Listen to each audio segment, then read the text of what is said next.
सुख मिला है तो दुख भी मिलता है ना, तो दुख से घबराना क्यों? जब सुख आता है तब तो आप शिकायत नहीं करते कि हम बहुत सुखी हैं, हमें बहुत दिक्कत हो रही है, इतना सुख क्यों है? सुख से जब दिक्कत नहीं तो फिर थोड़े से दुख से दिक्कत क्यों? इसलिए दुख को भी सहर्ष स्वीकार करना चाहिए और दुख में मजबूत होना चाहिए। ठीक है।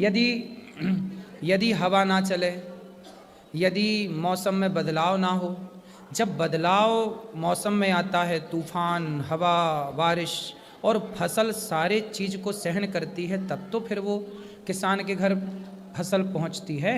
यदि वो बर्दाश्त ही ना करे, अब देखो सर्दियों में आप घर के अंदर रजाई के अंदर होते हैं, यस, लेकिन गेहूं, चना, ये फसल सर्दी में ही होती हैं, ये पूरी सर्दी में बाहर वो सारी सर्दी को सहती हैं।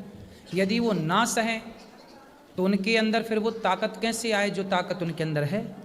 इसलिए तो सुख दुख सहना है ना, सहो। आपको सहन करना नहीं आता, इसलिए दुख परेशान करता है। आएगा तो दुख भी हंसते हंसते कट जाएगा। ठीक गुरु जी, अब आप ऐसे आशीर्वाद दो कि सदा बिहारी जी के चरणों में सेवा भक्ति मेरा सदा प्रेम बढ़ता रहे। खुश रहो, खुश रहो।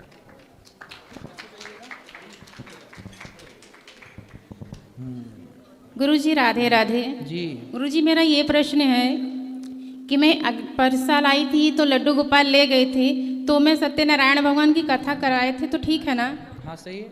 और लोग गांव में कहते हैं कि लड्डू गोपाल को घर में नहीं रखना चाहिए मेरे यहाँ। फिर गांव के लोगों के हिसाब से घर में किसको रखना चाहिए? ऐसे बोलते हैं हमको। नहीं, उनसे पूछा नहीं आपने कि गांव में आप लोगों के हिसाब से किसको रखें? और नहीं, उनके हिसाब से किसको रखे पूछा नहीं आपने? सब नहीं, हम उन लोग के मुंह नहीं लगना चाहते। अरे राम राम, बस वही पूछेंगे, तुम भी तो कुछ पूछा करो। और अब सुनो, अब गांव वालों से पूछना जी कि तुम्हारे हिसाब से किसको रखे, जी, है ना? जी ठीक है। किसको रखे, उन लोग से पूछना तुमने किसको रखा, पड़ोसन को? और आप कहते तो हो गोपाल गुरुजी जी को कि रखा है। आप कहते हैं कि भक्ति करने हमें, हम 3 साल से भक्ति कर रहे हैं, लड्डू गोपाल का हम पूरा सब कुछ करते हैं, अपने पति परमेश्वर का भी सब कुछ करते हैं। और गांव में सब, मेरी जेठानी तो सब जने क्या कहते हैं कि बड़ी पुजारी बनी है, भक्ति बनी है, जब गलती करती थी सब भूल। लेकिन गुरुजी मैं खुश नहीं हुआ, इसलिए कि मैं 3 बार नहीं आ पाया टिकट निकलवा कर गुरुजी। लेकिन सर इस बार अड़चन नहीं आया, और मैं जब गुरुजी यहाँ पे आया तो मैं कथा में बैठ नहीं पाया। उसके बाद गुरुजी मैं प्रश्न उत्तरी में आया, लेकिन मैं वहाँ पर भी आपका दर्शन नहीं हुआ। फिर गुरुजी हमारी पत्नी को समझा देंगे, गुरुजी हमारे पति को समझा देंगे, गुरुजी हमारे बेटे को समझा देंगे। तो वो इस भाव से सवाल करते हैं कि शायद ये समझा दें, महाराज गुरुजी हमारा पति शराब पीता है, शायद गुरुजी के समझाने से उसका शराब पीना बंद हो जाए, और बहुत लोग शराब पीना बंद भी कर देते हैं। नहीं गुरुजी, तो मुझे थोड़ा अजीब सा लगता है कि गुरु से जैसी बात करनी चाहिए गुरु से वैसी ही बात करो।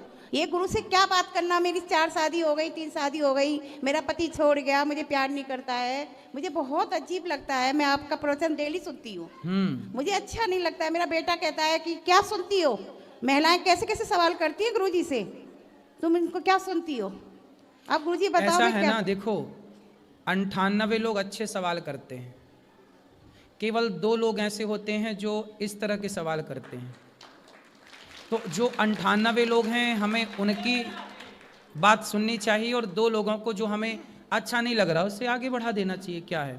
क्या है, जब आप भोजन की थाली रखती हो ना, तो भोजन की थाली में सब्जी भी होती है तो दाल भी होती है, और सब्जी दाल के अतिरिक्त चटनी भी होती है, और चटनी होने के साथ थोड़ा अचार भी होता है। जी जी।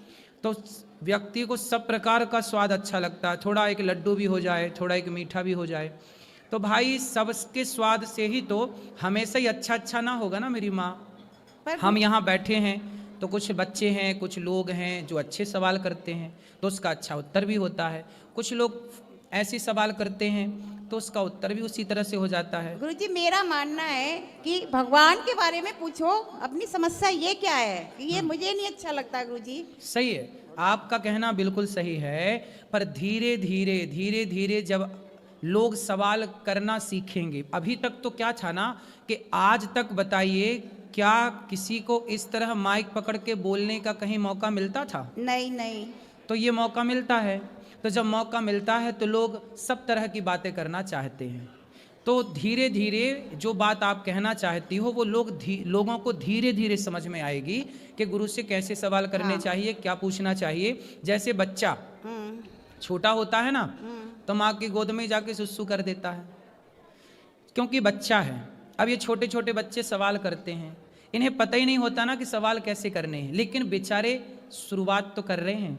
आज कुछ गलत पूछ रहे हैं तो कल सही भी पूछेंगे। हमें परेशान नहीं होना, ना हमें उन्हें इग्नोर करना है। आज यदि वो कह रहे हैं कि हमारी पत्नी ऐसी है, हमारा परिवार ऐसा है, तो वही लोग कल दूसरी बार आकर के वही भगवान से जुड़ा हुआ सवाल भी करेंगे कि हमने वहाँ गए तो हमारा परिवार अच्छा हुआ, अब हमारा भगवान से प्रेम कैसा हो। पहली सीढ़ी पर पांव जम जाए तब दूसरी सीढ़ी तक पहुँचे। जी मेरा सोचना तो यही है, आपको कोई भी बात पूछनी है गुरु से, अपने भगवान के बारे में पूछो। आप मैच्योर हैं, आप समझदार हैं, पर पहली बार जब बच्चा रोटी बोलता है ना तो रोटी नहीं बोलता, तोती बोलता है। जी आप बोलती हैं रोटी, पर बच्चा बोलता है तोती। तो हम ये नहीं कह सकते कि बच्चा तुम तोती क्यों कह रहे हो, रोटी कहो। तोती कह रहे तुम तो रोटी का अपमान कर रहे हो। नहीं, वो बच्चे का स्वभाव है। आज तोती कह रहा है ना तो कल रोटी भी कहेगा। पर गुरुजी मेरा यही कहना है, कोई भी आगे से मेरी सबसे प्रार्थना है कि गुरु से इस तरह की बातें ना करें। ठीक है, गुरु से करें, पूजा पाठ इस सब की बातें करें, इस तरह की बातें ना करें। सही है, गुरु गुरु है। सही है, सही है। राधे।